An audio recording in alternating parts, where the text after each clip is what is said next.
Ito ay rated SPG. Striktong patnubay at gabay ng magulang ang kailangan. Maaaring may masiselang tema, lengguwahe, karahasan, sexual, horror o droga na hindi angkop sa mga bata. Nala na nga ni Rigor si Punggay sa harap ng mga gerero dahil si Punggay na lang ang natitirang pambato nila laban kay Tanggol. Hawak ni Rigor ang lula ni Punggay at si Dimples kaya walang magawa si Punggay kundi sumunod sa utos ni Rigor. Samantala, nakumbinsi na nga si Tanggol ni Komisyoner Medina at ni Pader. Handa na umano ang mga tao na magprotesta at si Tanggol na lang umano ang hinihintay nila. Pinakita ni Tanggol ang kanyang tapang. Lumabas na siya at nagprotesta papunta sa City Hall. Kasama niya ang taong bayan. Habang ang mga gerero hindi na nga mapakali at kinabahan na nga ito dahil hindi pa nga nila nakuha si Tanggol.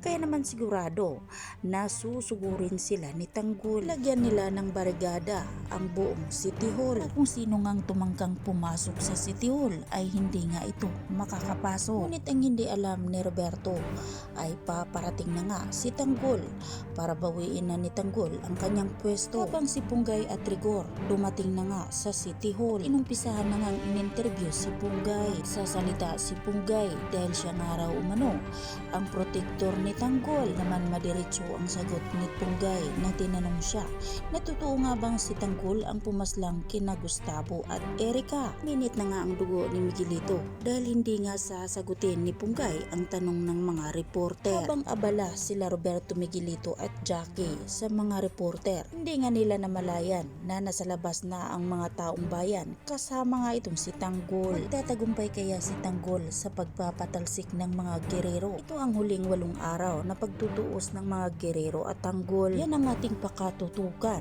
at aabangan sa susunod pang mga kaganapan.